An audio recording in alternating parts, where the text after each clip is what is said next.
everybody, Bob Chick along with David Bay. We are back with another installment of The Last Rep. What's going on, David? Oh, not much. Just enjoying a fantastic afternoon here in lovely Appleton, Wisconsin. It's been Lovely. it's almost like spring here, so I think it's safe to say winter's done, which also means I need to start mowing my lawn, which isn't exciting, but no more snow, so So you got that going for you, which is nice. which is always nice. Well, unfortunately, some not so nice news to report right off the bat. Here at TLR, we've gotten some word, obviously, this past week, as most people have heard by now, that the marvelous one, Melvin Anthony, falling on some bad times, has been sentenced to two concurrent 10-year sentences in the penitentiary. Not looking good for Melvin. No, I mean, as far as I don't generally know how the legal system works too much, but it's my understanding that the concurrent means that he gets to serve them together. So Correct. not like anybody wants to sit 10 years of your life in a prison, but sure is a lot better than 20. But yeah, I mean, I guess allegedly he was busted for selling ecstasy, which I didn't know people still took ecstasy. I thought it was like I had no done idea. by like 2005. But apparently they still are, and apparently Melvin got himself in some trouble with it. So it really is too bad. You remember he was at the Olympia Champions seminar like 2 years ago, Yeah, just 2 had the years full ago. role. And I only got to meet Melvin a handful of times. He was always a really nice guy to me.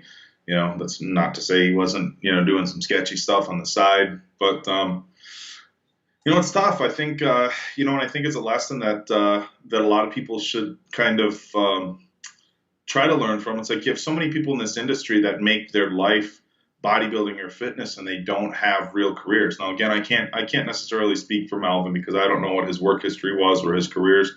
But look, if you're a personal trainer or a bodybuilder or whatever, the older you get, the harder it's going to be sometimes to maintain a successful career. And if you don't have some sort of plan A or plan B rather, Right.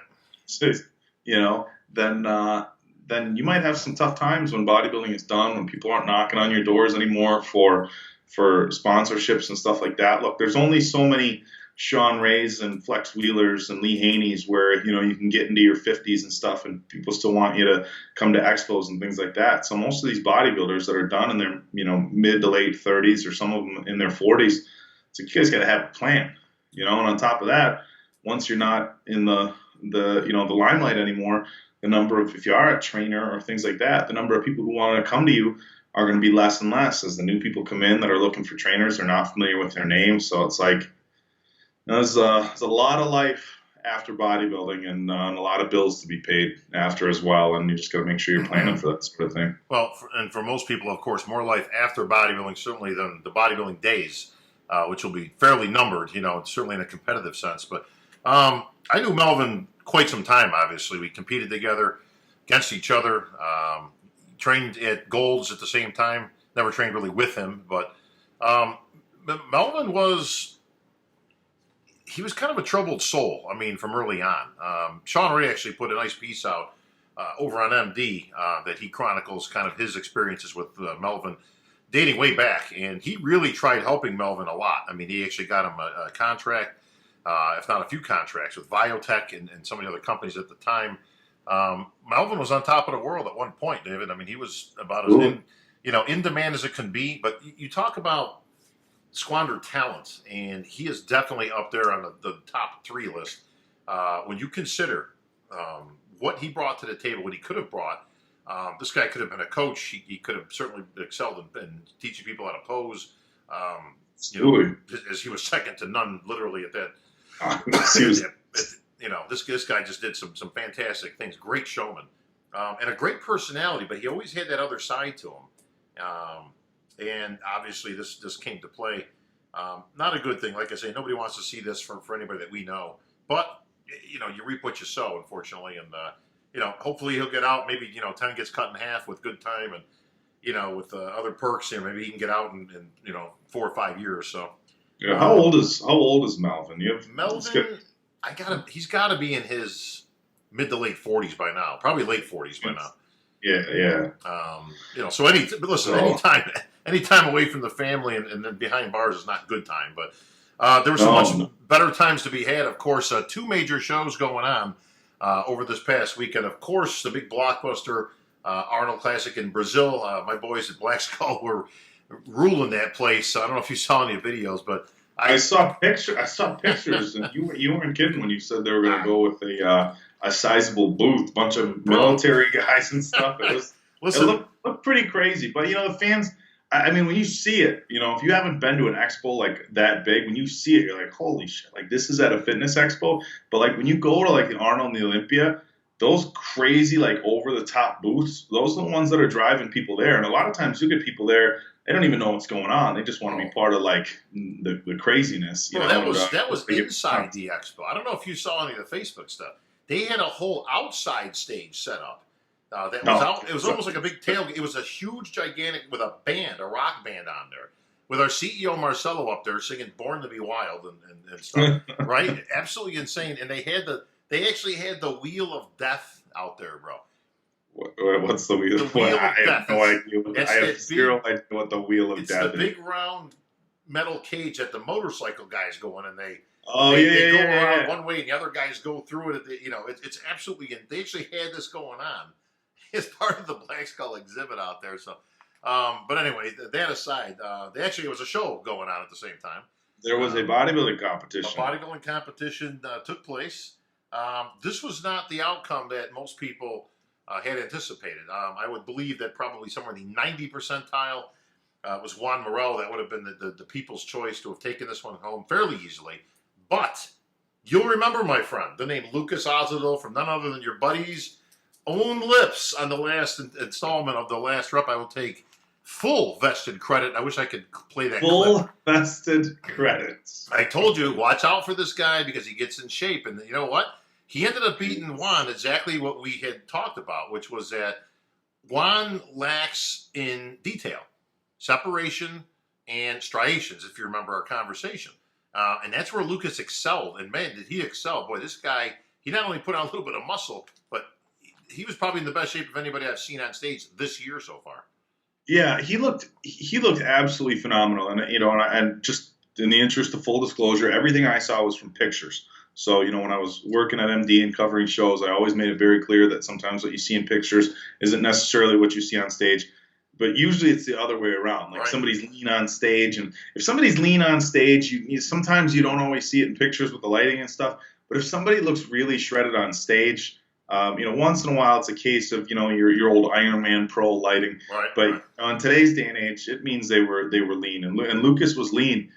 And the thing is the judges for the past couple years now they're just fed up with these guys not showing up in shape. And Lucas is consistently in shape, so he's consistently going to be looked at as a front runner for these shows.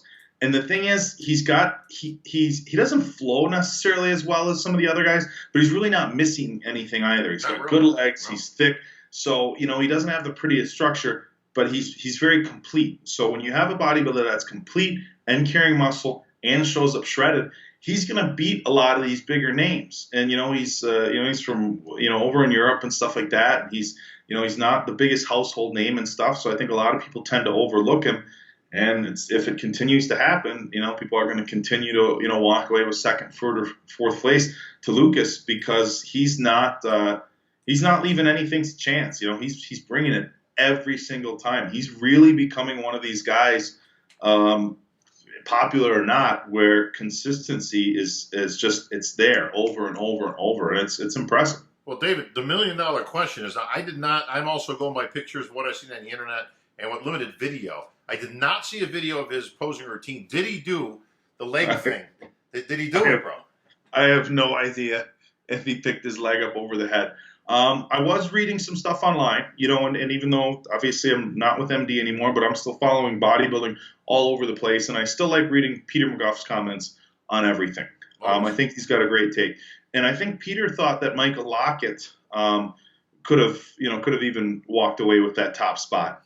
Conditioning wise, I think Michael probably rolls with Lucas in most body parts. The only thing there is I don't think Michael, is quite as complete as Lucas, as far as back thickness. So I was just gonna say the same thing, bro. When I go with Peter on that until they turn around to the back, and then it's a complete wipeout. Lucas's back is very impressive. It's very It's complete, like you big, said. low connect. Yeah, yeah. Low lat insertions, good muscle, and he was shredded from top to bottom. If there's a place that Michael Lockett lacks, and let's face it, he's a muscular freak. We've all talked about that in the past. But when he turns around, he's not quite at the level of Dillette in terms of he's all arms and shoulders and with no back. Yeah.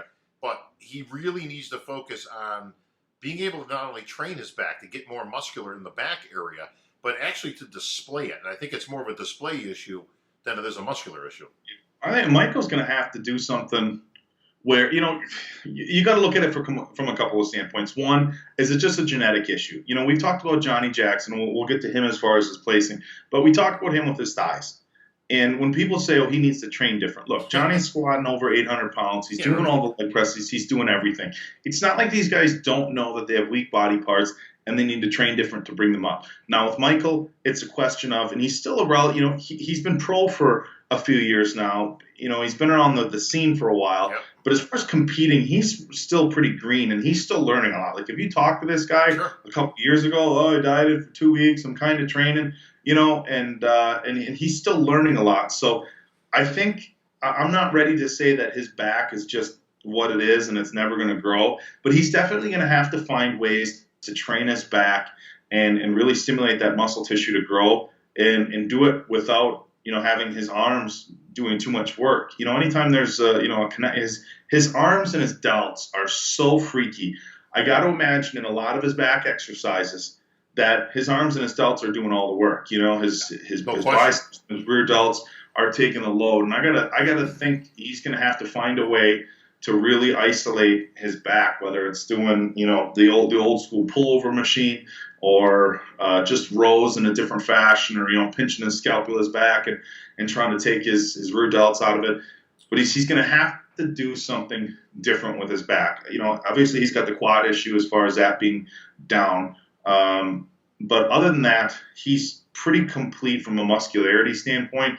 He just needs to bring that back up. And if he can find something different to do to bring that back up, he's going to be really, really dangerous. Well, I've noticed over the years, he's not the first that I've noticed this with. You'll notice a trend.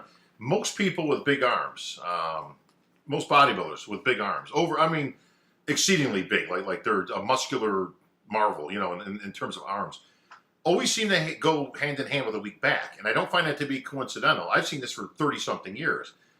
Gary Stridham comes to mind, those type of guys. Again, beautiful, great, world-class arms. Phil Heath, when he first started, in his early years, was all arms and no back, same type of thing. Dillette was probably the most egregious of all the examples where his back was non-existent, and his arms were bigger and better than anybody's at that time. So I don't find it to be coincidental, David. I think there's definitely a mind-muscle connection that's lost, that the arms tend to generate all the strength and all the activity, but obviously it's at the expense of back. But Michael's a good guy. You see it on the flip side too. I have a friend from here. His name is Chris. He's actually a WNBF bodybuilding pro, and we're buddies. Whether he was actually natural, not my business, but whatever. And Chris could probably legitimately be an IFBB pro. The guy is just a genetic freak, and he had some of the biggest triceps and delts you've ever seen. And his chest, was really, really small for everything else. And here's a guy that could shoulder press 315 for reps like it was nothing, throw 405 on a flat bench, rep it out. Easy. I've watched this guy just bang out just crazy weights, and he really had a very, very shallow, and I hate to go as far as say non-existent, but as far as how big the rest of him was, so it was a very disproportionate chest, but massive triceps and shoulders. And we see that. And you guys, they have to find a way to make those muscles grow as much as they can. Again, it could be an issue of maybe that's just a weak body part for them and it's never really going to come up. But you got to adjust your training, whether it be isolation stuff, whether it just be, for Michael, low rear flies or low rows where he's got his arms straight or whatever he's doing. But he's just got to figure something out. This will sound bizarre to most people listening, but hear me out on this. Strength when it comes to bodybuilding can be as big, if not a bigger detriment to the overall development of physique than a guy who's not as strong. It actually works against you in most cases, where you have to learn how to take your raw strength out, and you need to train smarter, not harder.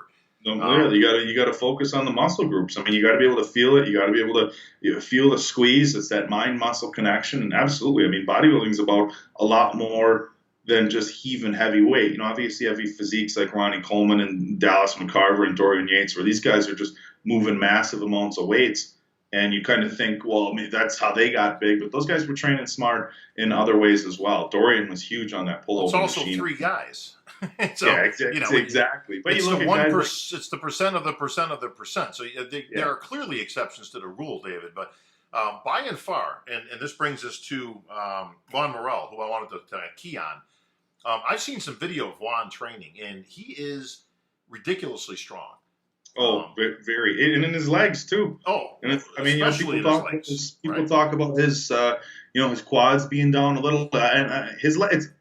When we talk about Juan, we can't say his legs are, you know, not big enough. I No. mean, it's just that outer sweep. It's not even his full quads. It's just that outer sweep because Yeah. the inner part of Juan's quads are incredibly meaty. And when he turns to the side, he's got a high hamstring. Like you look at his hamstring, it doesn't belly Correct. from the back of the knee all the way up to the glute. You got a spot where it comes up a little bit. He's got a high hamstring belly, similar to like a Kevin Jordan. Yeah. But it's you know, he's got a really good hamstring hang. So Juan's legs are good, and I've seen him.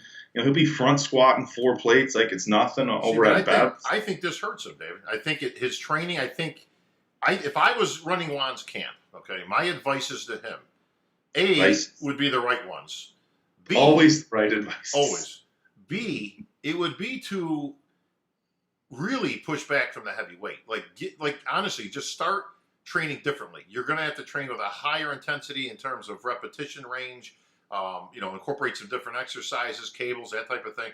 But if you notice, and I did see this out of the pictures and what video I did see, it's exactly what we had talked about and predicted on the last show, which was he's a big boy. He's got a lot of muscle. But when he flexes, I just don't see a lot happening. And this is what killed him up against Lucas, who Lucas is completely the opposite, which we also detailed. That's a guy who, when he comes out, is not overly impressive. But when he hits shots, all kinds of stuff starts going on. Yeah, exactly. You know, you hear about the word pop in bodybuilding. And that's what it refers to, is when somebody hits a shot, that something happens. They just don't look the exact same. You know, like a Stretch Armstrong doll. There's an old one for you. Anybody else use Google? It's your best friend. But you know what I mean, David? Juan's got to get to a point. He's got to figure out a way to start getting some separation of striations. And let me tell you, if he can figure that out, this guy can win shows. I'm wondering as he gets older, and I'd be interested in your take on this, his dieting style. Now, anybody who follows Juan knows that he's got a very fast metabolism, and, you know, he has his higher carb days where he's consuming just obnoxious amounts of food. Now, he's still coming in good shape. Yeah. But I got to wonder, you know, and I've talked to a lot of these guys, Dexter, Tony Freeman, some of the older bodybuilders, just trying to get advices for myself. So not even, you know, bodybuilding talk. You know, hey, when you get older, you know, do you have to change your diet? Do you have to change your regimen? Or are you kind of in this rhythm where as soon as, you know, and I even talked to Hani about Phil. I said, you know, are you guys in a situation where you kind of learn what works, and then it's like riding a bike and just looking back to the notebook every year after that and repeating it? No, it's and not. Every single guy I talk to says absolutely not. Hani has articulated that very clear with Phil. Like, that's one of the challenges. You know, you'd think it would be, okay, we'll just do what we did in 2013 and it's going to be that easy. It's not always that easy. As you get older, things change. And I'm wondering if, as Juan gets a little bit older, if maybe he needs to look at that, because he's not coming in as sharp as he needs to. And I wonder if he needs to look at that diet style where he's just engorging himself with massive amounts of food, as to whether that's something that needs to be adjusted to help him come in better condition. The answer is yes and yes. He needs to change his training style. I think it's what got him there, but what gets you there isn't necessarily what keeps you there. This is where Dexter Jackson's smart, David. He has changed his training and he's changed his diet. I remember talking to Dex years ago. He never did any cardio. This guy would get in Olympia shape, competing at the Olympia. Never did cardio. Well, at some point, you remember about, I don't know, 4 years ago now or somewhere where he took a dip, and all of a sudden people were kind of writing him off, and he's getting older now, he's 40 something, you know, that type of thing. And all of a sudden, he changed it around, and guess what? All of a sudden, he was winning shows, winning Arnold's, tapping on the door at the Olympia. Guess what?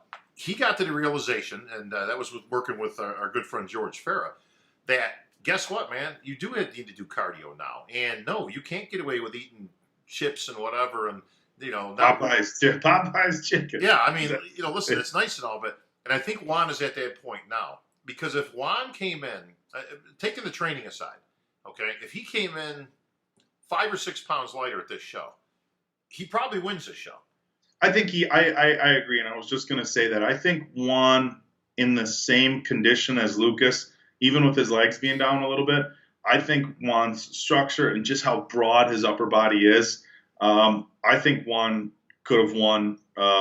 Same muscularity, same Sure. structure, just with better conditioning. And I think that goes for a lot of placings at a lot of shows for Juan, where, is he going to, bump up and be top six at the Olympia? No. But is that going to be the difference between him placing 13th and 12th or moving up into that top 10 where he's been? Absolutely. So Juan, he's not one of these guys who, at this point in his career can show up 5 or 6% off. He's an incredibly impressive bodybuilder, but he's got to bring it to the stage, and he's got to figure out. He's been off a little bit. He's got to figure out a way to just get back to being really crisp and bringing it. I'm guessing he's probably going to do the New York Pro. I can't imagine he wouldn't. It's in his backyard. He's done well. Yeah, coming up here in a month, so he's got time between the Arnold Brazil and the New York Pro, definitely to tighten up with anytime you're in close to contest condition and you've got 3 or 4 weeks. I mean, the changes you can make are just night and day. And as far as the lineup for the New York Pro, I mean, he's going to have his hands pretty full with Akeem Williams. But, he can beat all those guys. He can literally beat every one of them. He's 100%, and some of the guys are off because I don't know that you have I don't think any of the guys that are the top 6 at the Olympia, you don't have a Rowley or Ramy or any of these guys signed up for the New York Pro, Dexter. No, I think it's, I don't think there's a clear winner. Right now, my early favorite, 4 weeks out or so is going to be Akeem Williams. But, Juan can win it if he shows up sharp. And he's already pretty close to being in contest shape, but he just needs to be sharper. So I'd like to see him, really bring it. And whether he wins or not, just, really nail his conditioning. Well, whatever he's going to bring, it needs to be 7 or 8 pounds down. That's just a prediction on my part. He's a big boy, so when we talk about 8 pounds, that's not a lot when you're a 280-pound bodybuilder. Okay, that's very little, but it's enough that it's going to make the difference, especially with his buddy John De La Rosa on stage next to him, and a host of other people. And even though he didn't do very well here, I can't imagine that Johnny Jackson wouldn't be throwing his hat in that ring. Listen, it's around the corner. Johnny's looking for a win somewhere here. He didn't hit it this time. He was my sentimental pick. If you remember on the last show, I was really pulling for Johnny, but he ends up down in 4th on this one and opened that door. I didn't think he looked bad, but I didn't think he nailed it either. No, he's in like we said in the last show and in other discussions just about shows that Johnny's been in general. He really doesn't have any room to be off, and I'm not talking 5, 6, 2, 3% off. He's got to be money. He's got to hit the nail on the head. I've seen him do that before, and when he does, even with his legs being down, he's still incredibly impressive. When he's got really good detail on his leg, and he still gets detail and separation and striations in his legs, so even though they're not as big as they need to be, they still look impressive.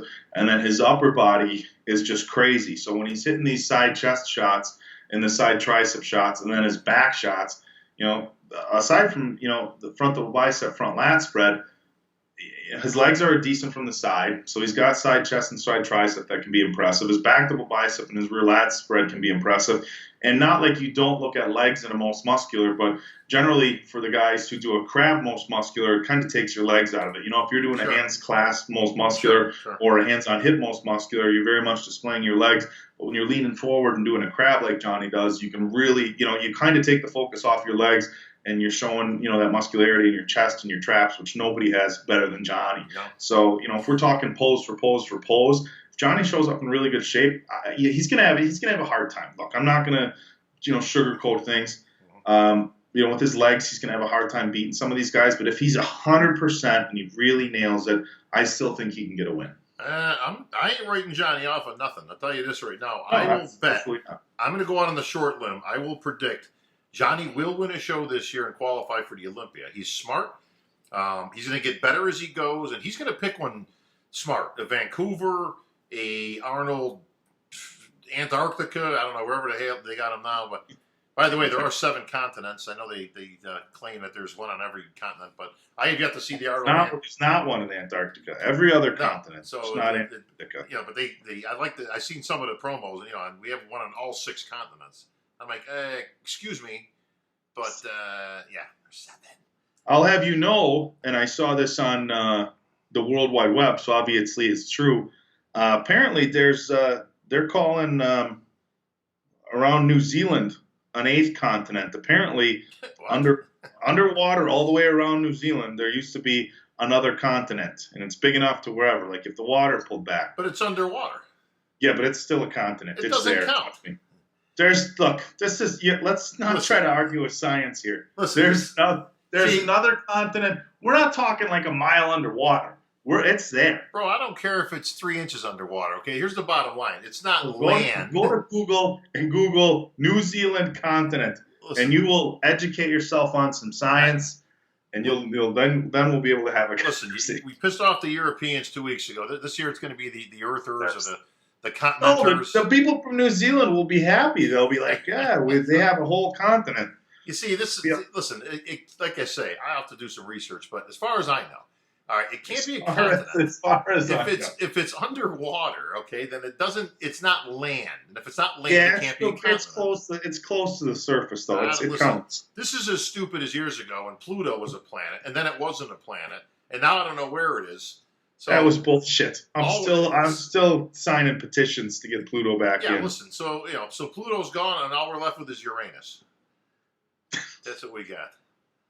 Which I also saw online the other day. You can fit 9 Earths inside. You saw Uranus online? Let's not go over my browser history right now. Anyways, moving on. All right, so listen, we're talking Brazil. I got to question this one. I questioned it before when we went down the rundown.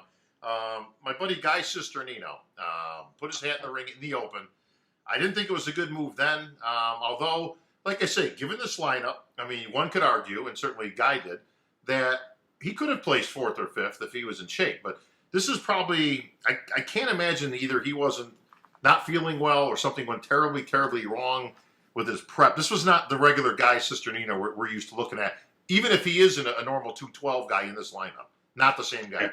No, I had heard, and there's plenty of stuff that can be heard, but I figure from my sources are usually pretty reputable, that Guy made a major mistake when he got down there. And I know everybody, so many excuses and stuff like this, and I'm going to let him have a little bit of a pass on this one because I know other people who have done the same thing. When you go to these countries, everything you do, Brazil, Mexico, whatever, any water that goes anywhere near your mouth has to be bottled water. Could be a problem. Yeah. And when that includes brushing your teeth. And apparently Guy, and like I said, I've known Guy for a while. He's a pretty hard-nosed dude. I don't think he's going to be throwing out too many BS excuses, especially not one like this.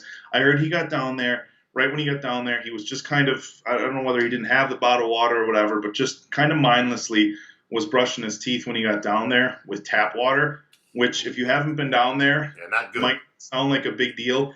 It is a huge deal. If you are an American with a sensitive stomach towards that stuff, even something as simple as brushing your teeth with tap water can make you ridiculously sick. So if you're traveling to a foreign country, whether it be down south, whether it be over in the Middle East and stuff, even brushing your teeth, you got to have bottled water. And it's my understanding that he got terribly, terribly sick, which anybody who's made the mistake, guys, I'm talking even if you go down there and you order a soda and they give it to you in a glass with ice, right?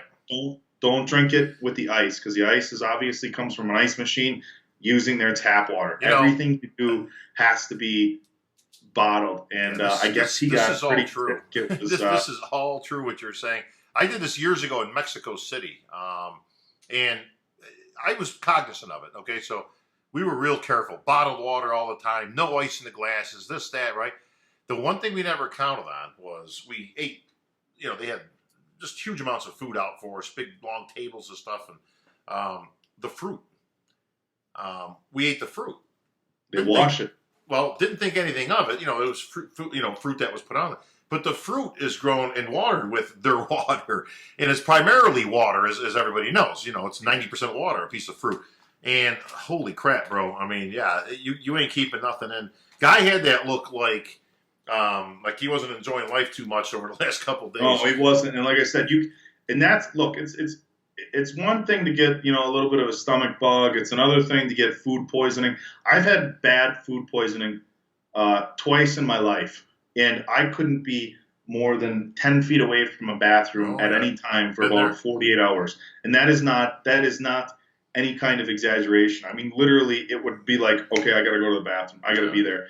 And so having whatever is in the water down there and brushing your teeth with it like that, I can do it. I got to imagine that he could have been going through some nasty stuff. And the thing is, you start running. I tell you what, you start running a pretty heavy risk even getting on stage because not to get too much into detail, but when you're trying to flex all your muscles and hold all that stuff, and you're sick from both ends, that's a risk. That's a risky move, And if anything, for Guy, props for getting on stage. Maybe he wasn't hitting his pose as hard as he could, but he looked. You can't. And when you get like that bad a sickness, you can't hold anything down. You can't even hold. You try having like some Gatorade to just get some carbs in you and your electrolytes. That's coming up. Normally, if I get sick, I'll have some saltine crackers to try to put something real light in your stomach. No, you're screwed. Well, like you said, Guy is not one to make excuses. Like I say, he's pretty hardcore when it comes to everything, and he's a straight up guy, no pun intended. However, you know how you can tell that, and this is just out of pictures I saw, his color.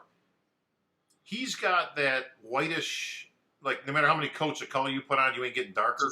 Oh, he was sick as shit. Yeah, but you know what I mean? You can tell by the color that he's not feeling good. Yeah. Like I say, it's not a lack of color per se, like you didn't get enough protein on you. It's a that clammy kind of looking, But anyway, now that said, okay, let's take the sickness out, okay, because this will segue.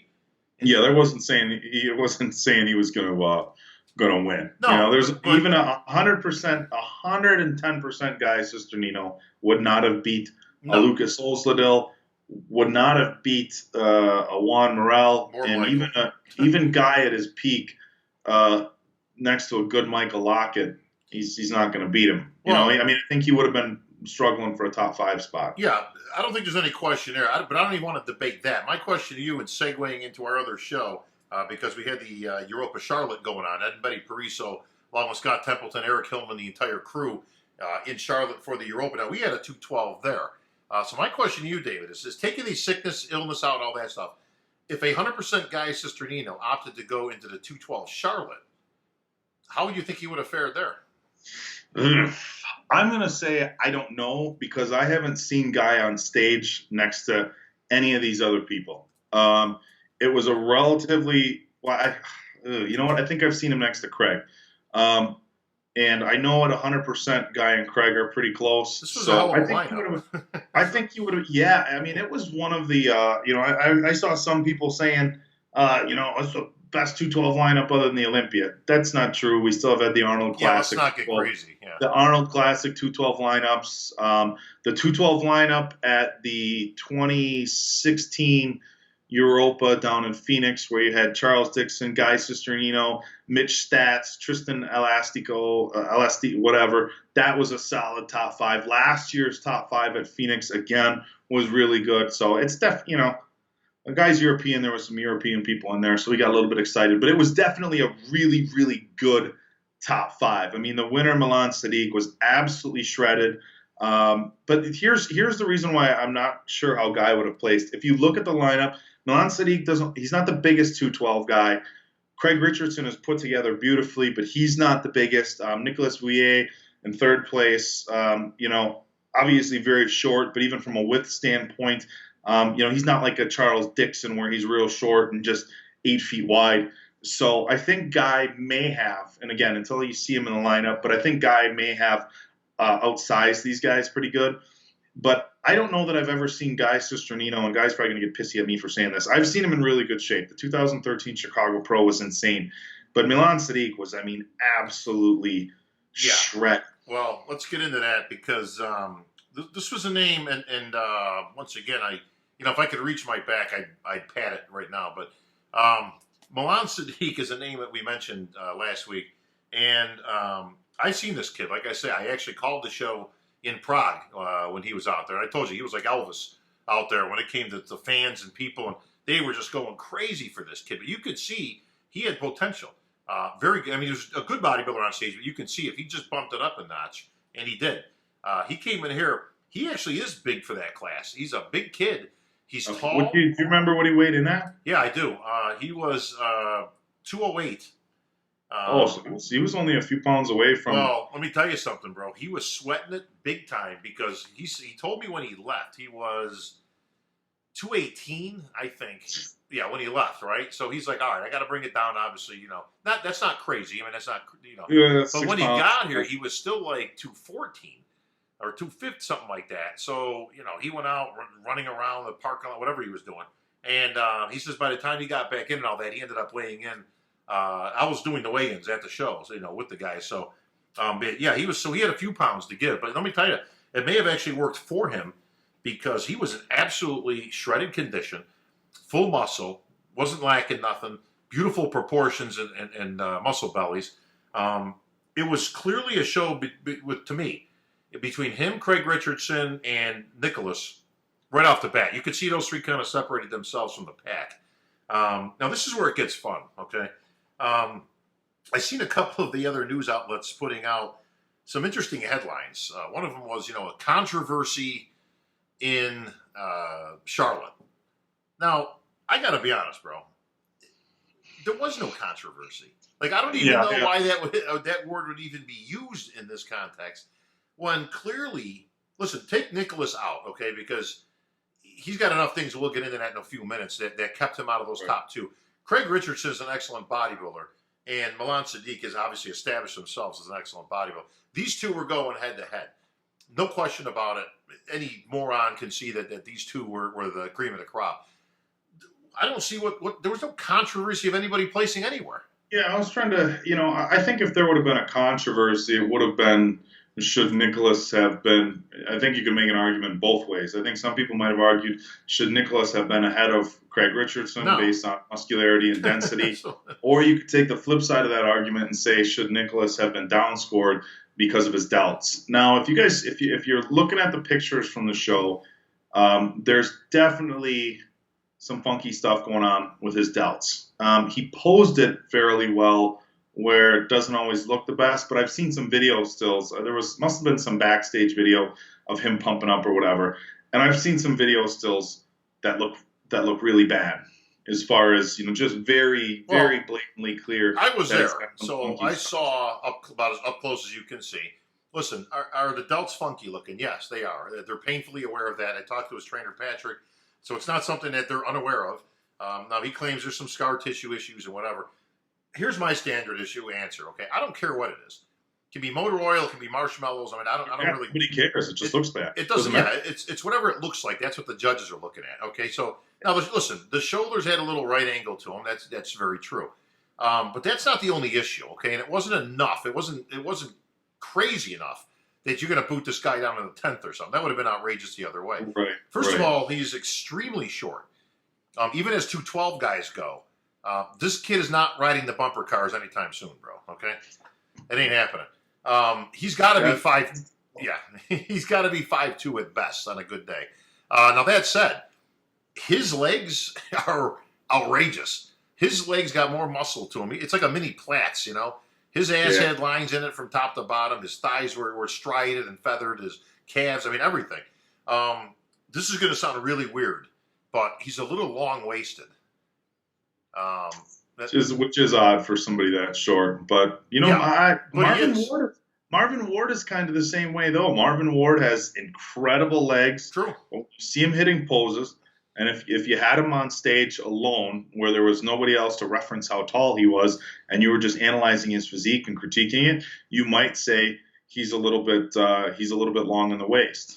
And that's not how everybody that short is. I'm trying to think of other guys who are. I'll give you the best example on this earth, okay, of a guy who, if you didn't know any better, could be 6 foot tall. Danny Padilla. Yeah, Danny Padilla. I mean, that guy. Danny he in the was. picture doesn't look short. He just looks like a hell of a complete bodybuilder.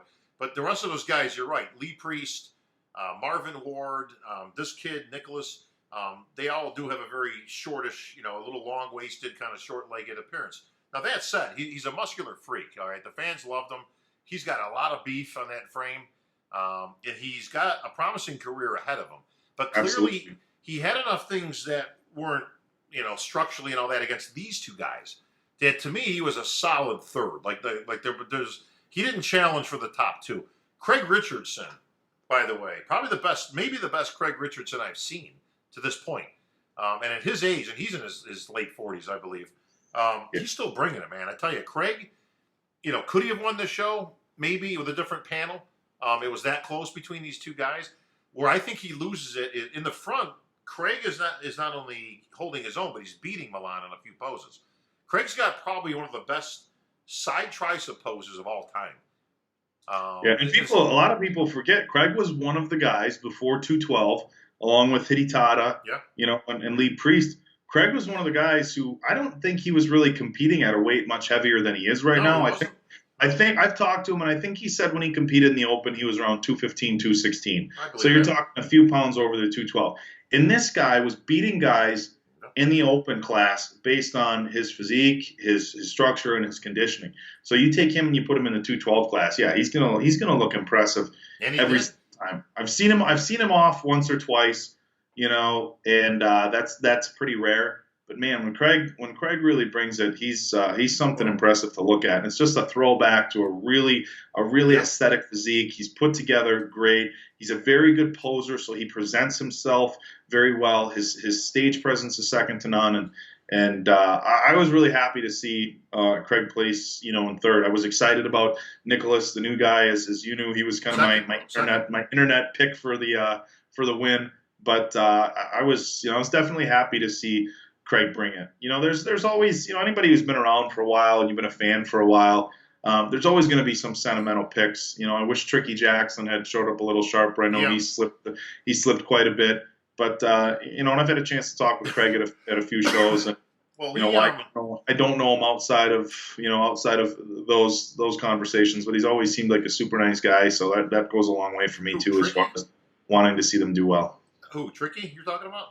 Well, both those guys, but especially. Yeah. Well, listen, Tricky is the best. I mean, and let me tell you something. If not for him, the audience might have fallen asleep about midway through their routines because it was just love ballad after love ballad. I was waiting for Beth to start playing from Kiss. Was there anybody bust out any '80s jams? Yeah, not really. I would have texted you from the podium had I heard such. But but yeah, Tricky came out and does what Tricky does, and he lit up that crowd as always. I don't care what shape he was in.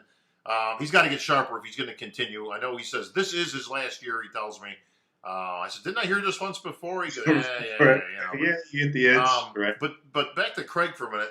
Craig is outstanding, and he brought it here. He was in great condition, great shape.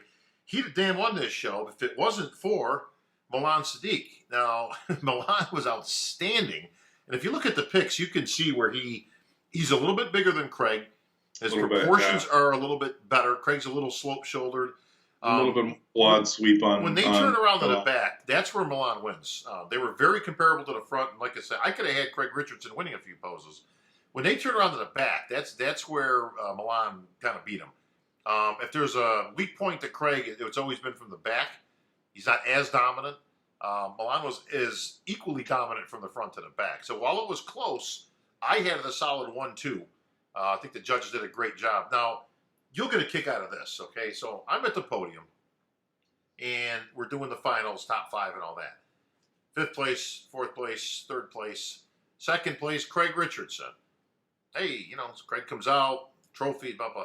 As he's getting the trophy, and I'm directing these guys to get pictures from the photographers, I hear some guy out there, obviously he must have been with Craig or a friend of his or fan, cries out, politics! Now, let me tell you something. Craig's trainer, Bro. who I've had a chance to meet on multiple occasions, is a very outspoken, probably guy mid-40s, longer dark hair. He's got pulled back into a ponytail. I I've don't know met him if on I don't multiple know if it's him or occasions. not. Okay, I couldn't see you said it. He is. I guarantee okay. it's him But let me because ask he you. is. He is incredibly passionate about Craig shows. You will. I know exactly. I guarantee. Listen, I would bet my house it's on knowing great. who it is. Here's the He problem I he got, gets David. All right, here's the problem I got. I'm not saying it was right. I'm just First, saying I know exactly who it was. yeah. Well, here's the issue I have now. First of all, I was biting my tongue off not to say something back. Just something, right. But I couldn't because obviously the timing wasn't right. This was Milan's moment. I'm obviously going to announce him as the winner. This isn't the time for that. And I didn't want to take away from his victory and all that stuff. But I was chomping at the bit to invite this guy, whoever he was, down to the front when the show concluded. Politics. Now let me ask you a question. What politics do you think are in play when the guy from the Czech Republic, who nobody even knows, who's never even competed here except in the United States, who barely speaks English, right? Who's not with any supplement company, not with any publication, doesn't know nobody from freaking nobody. What's the politics? Like, what's the what? Come on, man. I don't know who Milan knows or who his trainer is or what company he's with. Yeah, some people just don't. Like I said, I know exactly who you're talking about, and I would bet my house who it is. And I think he's a genuinely nice guy, and I think he helps Craig get into great shape. But I think he's also come on, bro. It's like your mom in the audience. It's like no matter what, you're always winning, and anything other than that is. Listen, you can do a lot of things. You can boo. You can say, that's bullshit. You can yell out 100 things, okay? Which everybody's just going to go, it's probably his brother. It's his mom. It's whoever. Politics. I remember the Chicago Pro I was working one year, the one where Jamie Pinder won. Yep. Somebody said politics about women's physique because there was somebody else who they wanted to win. And I said, here you have a girl it's her pro debut. She's not with any company. She's from Connecticut. Okay. Look, Jamie Pinder didn't win. She won that show because she came out and she kicked everyone's ass. Yeah. It wasn't even close. But people are going to call that. But it's I always get a kick out of when that happens. When people call politics about somebody who's with a big supplement company or has a big name trainer, okay, well, that's not the case, but whatever. But it's always funny when people call politics when there is blatantly just no political. I'm surprised you didn't come back with some sort of joke about how we're not Fox News or we're not building any walls this weekend. You gotta. You're quick with that stuff. Listen. There was 10 things I wanted to say, but the problem was, like I say, there's a fine line, and this is a bigly win. You will find this as you go, my young Padawan, on the microphone. Okay, that there's a whole bunch of stuff. Believe me, my best material I've always left unsaid because either the timing wasn't right, the timing had passed, or it wasn't appropriate. See, now again, could I and should I have said something? I was dying to say something because it was so stupid that it needed actually to be addressed, or I could have made a joke out of it. But when you got a guy standing there who it's going to be his first win, he was excited beyond belief. That he won the show, he's qualified for the Olympia and all that stuff. That's where you got to exercise better judgment. You know what I mean? And listen, you know me, I throw out 100 things in a show of crazy. It's hard to you're on the mic and you want to come back and say and you don't want to make it about. You don't want to bring everybody else into any further weirdness than is already there. No, so. and listen, it wasn't that not a lot of other. Listen, half the people probably never even heard it. So as you're sitting there bantering back and forth while some guy's standing there waiting for his trophy. Yeah, so listen. Yeah, and that's the other big thing in that particular situation is it's an award presentation. I think I had the only time I've ever had like a really weird moment at the mic. We had a guy come out at a show and he wasn't going to win his class. He was in second place anyhow, but he looked really good.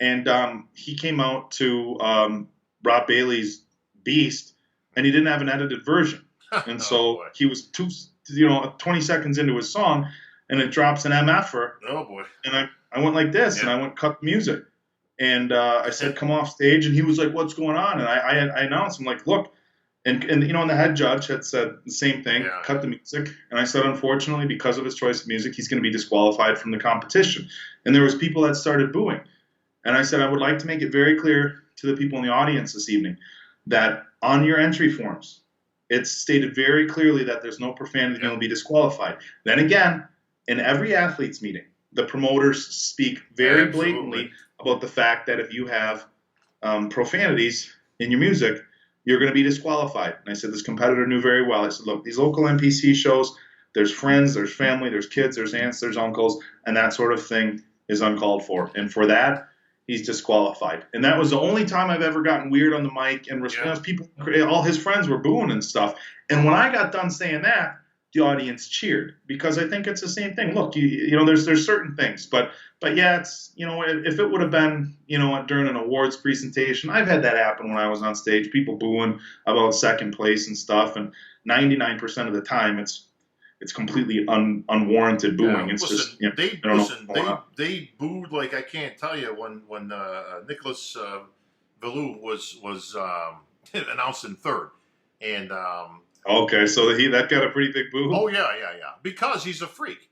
Listen, Yeah. bodybuilding fans inherently like freaks. He's a freak. He's a muscular freak, and like I said, the kid's going to do well in his career. You know, he's going to fix a few things and build his back up. Like I say, he's a little long waist. He's going to have to kind of build some more upper back to kind of counter that. What did he weigh in at, being that short? I'm Oh, always curious. I don't know.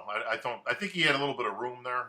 He wasn't at the top of the key, but listen, they booed, and I've had him boo many times. Obviously, when they announce the results, because there's going to be somebody who's a fan favorite, and of course, I reminded everybody, David, that there are no losers on the stage here tonight. Just a whole bunch of people that aren't going to win. Aren't gonna win. So, which, classic you know, Bob Sticker. classic, bro. Use that. Scratch that one down for your next gig. Speaking of which, Remember, understand. yeah, but you got to be careful with the no losers talk at like local shows. You know, So, people tend to take that a little harder. I tell you what, I was at I did MC a show this past weekend, and one thing I got to see Kevin Jordan and Charles Griffin guest post. They both looked pretty good. And you know, Kevin looks like Kevin. He looked great. Sure. He's 7 or 8 weeks out, and to me, when I look at Kevin at 7 or 8 weeks, he doesn't look 7 or 8 weeks out. He's one of these guys where you look at him and you're like, he doesn't really look 7 or 8 weeks out. And then the day of the show will roll around, he'll be shredded. He's one of those guys. But I'll tell you what, Charles Griffin, who won the heavyweights at the 2015 Nationals, he's got a show in 5 weeks, and he's kind of in the same boat. I would have liked to have seen him a little bit tighter, but holy Jesus, did this guy put on some size. Huh. And he got 5th place in the Cal show last year as his first show. And I'm telling you, over the next probably year or two, this Charles Griffin is going to be a guy to look out for because he is getting big. So it was a fun show. It was fun to MC, a great production, but it was a lot of fun to see Kevin and Charles guest pose, and they both looked. I can't wait to see them both on stage. Well, David, speaking of shows, in just a few days, I will be down in the Big D, Dallas, Texas. That is the home of the Phil Heath Show. The Phil, as it's called. The Big Phil Show. The Big Phil. That's always a fun one down there. I know I haven't made it down yet. I almost went down last year. I was like, but I had some other stuff come up. But no, I'd like to make it down there for one of the Texas NPC shows. But you should be booking I know a flight that's today, my one friend, big because there's over 500 NPC athletes right now. Now this is without today's Wednesday as we're filming this. That's without Thursday or Friday, or actually I think they cut it off at some point. But then there's day ofs. So this thing could rock over with crossover. It's going to rock over 600 athletes coming to this show. Have fun emceeing that. Thank you. I'm thinking of restructuring this for me and for your future in this hosting game. I think we got to go by the word, or by the spoken piece, or it's got to be like a penny a word or a dime a sentence or something. Or like there's got to be a.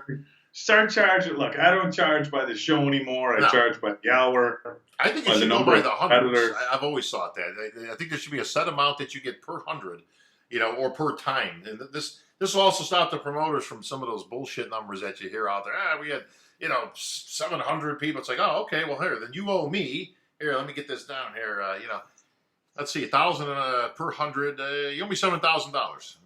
No, I tell you what. So I've had some shows I've emceed, never as big as that have gone pretty late, and I'm not a light guy. Feet get a little sore, but I'm not going to complain. I really love being at the events and emceeing, and I get to when I MC an event, You know, we talk about this. It's like, you know, now that I'm not working for MD, I'm still going to be emceeing a handful of events. That just locked down a few dates with Chad Nichols. I'm going to be heading to That's right. Wichita Yeah. on May 13th to MC one of his shows, his breast cancer fundraiser, October 30th. I'll be emceeing that, and maybe a few more shows. So I'm really excited to be able Nice. to work with Chad. But I always have a lot of fun. But it's nice for me because I can go to prejudging. And every show I MC, I really like to go prejudging because I still just like to watch the bodybuilding shows. But I tell you what, it's been so nice to just go to some shows and just be able to watch. I don't got my head buried in a laptop sure. or my phone trying to type analyses or tape analyses. Yeah, you're gonna have to work on that. Analysis. And analysis, I think is what it is. Multiple analyses. No, I can't. I'm not going to get it anyhow. I'm going to have to look it up. But anyhow, it's cool to just be able to watch the shows, and I like going and emceeing and hosting the events and stuff. So it's been a lot of fun. So even though I'll probably run into some shows with some big numbers, I'll definitely be looking forward to it as long as people still want me to show up and get on stage and risk the putting a microphone in my hand. Absolutely, at your own risk. All right, David, well, that's gonna wrap it up for this week. I will be making my way down towards Texas. I'm sure there'll be some pros in attendance, as there's a whole bunch of pros in the Dallas and Houston area. So this will be well attended. I'm sure I'll have some good stories for everybody. So is Phil Guest posing down there? Are they not doing guest poster with the number of athletes? I mean, obviously he'll be there. It's his show. I would assume he would come out. Yeah, he did last year and the year before.